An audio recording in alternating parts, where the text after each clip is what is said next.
வணக்கம். மீண்டும் ஒரு பதிவில் உங்களை சந்திப்பதில் மிக்க மகிழ்ச்சி. புறா மனிதனுக்கு கூறிய அறிவுரையை இக்கதையின் வாயிலாக காண்போம் வாருங்கள். ஒரு ஊரில் விவசாயி ஒருவன் வாழ்ந்து வந்தான். அவனுக்கு 2 மகன்கள் இருந்தனர். ஒருவன் பெயர் கந்தன், மற்றவன் பெயர் காத்தவராயன்.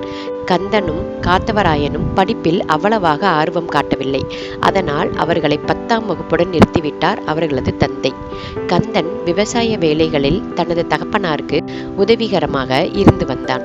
ஒரு சமயம் அவனது தந்தை சொந்த வேலையாக வெளியூர் சென்று விட்டார். 10-15 நாட்களாகியும் அவர் திரும்பி வரவில்லை. அத்தனை நாட்களும் வீட்டையும் வயலையும் பொறுப்பாக பார்த்து கொண்டான் கந்தன். தந்தை வெளியூரிலிருந்து திரும்பி வந்ததும் கந்தனின் செயலை பாராட்டினார். காத்தவராயனோ கந்தனுக்கு நேர்மாறான குணம் கொண்டிருந்தான். தந்தையுடன் வயல் வேலைகளுக்கு செல்வதென்றால் அது எரிச்சலை தந்தது. சுட்டு போட்டாலும் அவனுக்கு வயல் வேலைகளில் நாட்டம் ஏற்படவில்லை. அதனால் அவனை பக்கத்து நகரத்தில் இருந்த தொழில் பட்டறை ஒன்றில் வேலைக்கு சேர்த்து விட்டார் அவனது தந்தை. சம்பாதித்து தனக்கு கொடுக்கவில்லை என்றாலும் அந்த தொழிலில் அவன் நிலைத்து முன்னேற வேண்டும் என்பதே அவனது தந்தையின் விருப்பமாகும். ஆனால் தந்தையின் விருப்பத்தை நிறைவேற்றுகின்ற நிலையில் காத்தவராயன் இல்லை. தொழில் புரிந்த இடம் அவனை படிப்படியாக மாற்றிக்கொண்டிருந்தது. சொற்ப சம்பளத்தை வாங்கி ஒரு நாள் மாலையில் சக தொழிலாளர்களுடன் சேர்ந்து மதுக்கடைக்கு சென்றான். அன்றுதான் மதுவை முதலாக சுவைக்க தொடங்கினான். புது பழக்கம் என்பதால் முகத்தை ஒரு மாதிரி சுருக்கி வேண்டா வெறுப்பை வெளிப்படுத்தி கண்ணை மூடிக்கொண்டு 1/2 டம்ளர் அளவு குடித்து விட்டான். குடித்து முடித்ததும் வயிறு குமட்டுவது போல இருந்தது. வாந்தி வருவது போல இருந்தது. வாயை திறந்தான். வாந்தி வரவில்லை, ஏப்பம் வந்தது.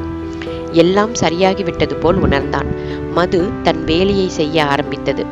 கூட்டாக சேர்ந்து குடிக்க சென்றவர்கள் ஆளுக்கு ஒரு மூளையாக பிரிந்து பிதற்றிய வண்ணம் சென்று விட்டனர். காத்தவராயன் தனியாகவே மதுக்கடைக்கு சென்று குடித்து வர தொடங்கினான்.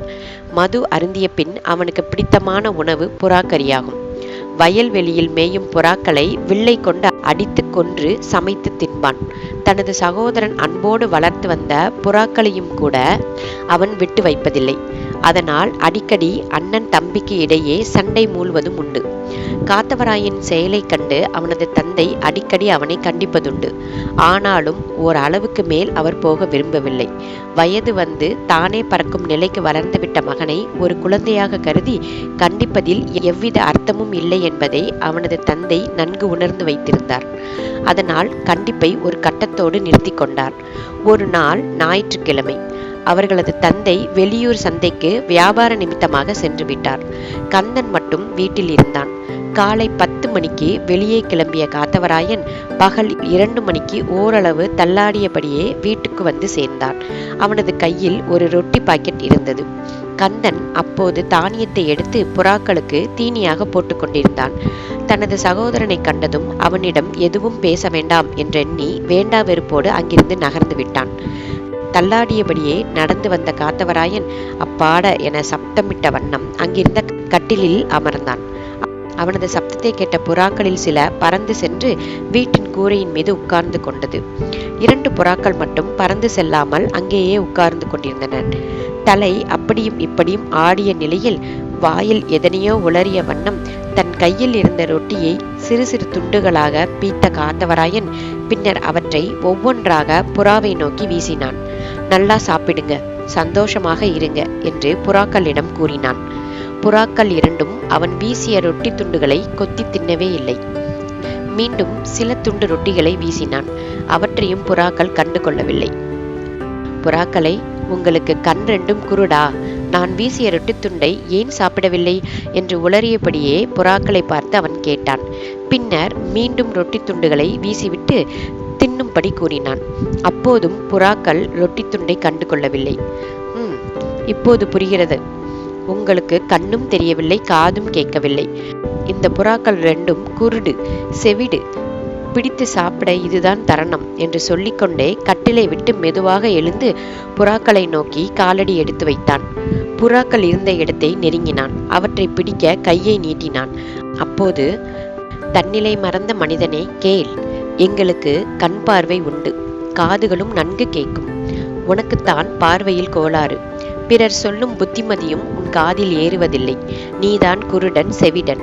உனக்கு சுயநினைவு இல்லாத சமயத்தில்தானே எங்களுக்கு ஏதாவது போட வேண்டும் என்று தோன்றுகிறது. என்ன செய்து கொண்டிருக்கிறோம் என்பது பற்றி தெரியாத வேளையில் நீ எங்களுக்கு போடும் தீனியானது எங்கள் மீது உனக்குள்ள அக்கறையை காட்டவில்லை. ஆனால் போதை தெளிந்ததும் எங்களை பிடித்து கறி சமைக்க உன் கரம் நீளுகிறதே, உன்னை எப்படி நம்புவது? உன்னை நம்பி நீ போட்ட தீனியை எப்படி சாப்பிட்டு உயிர் வாழ முடியும்? உங்களது இனத்தை விருத்தி செய்வதில் எவ்வளவு கண்ணும் கருத்துமாக இருக்கிறீர்கள். அதே வேலையை நாங்கள் செய்யும் போது அதற்கு தடையாக நீங்கள் ஏன் வருகிறீர்கள்? எங்கள் இனத்தை அழித்துதானா நீங்கள் சுவையுள்ள உணவு சாப்பிட வேண்டும்? சாராயமும் புறாக்கறியும் தேவை என்று உணவு வகையே மாற்றிவிட்டீர்கள். இதனால் நீங்களும் சாகப் போகிறீர்கள், நாங்களும் சாகப் போகிறோம்.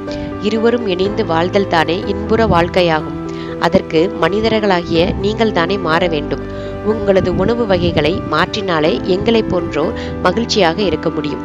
நீங்கள் போடும் ரொட்டி துண்டுகளை எங்களுக்கு வீசி எறிந்துவிட்டு எங்களை உணவாக்கிக் கொள்வதற்கு பதிலாக வீசுகின்ற ரொட்டி துண்டை நீங்களே உண்டு எங்களை வாழ விடுங்கள் என்று அந்த புறாக்கள் கூறினர்.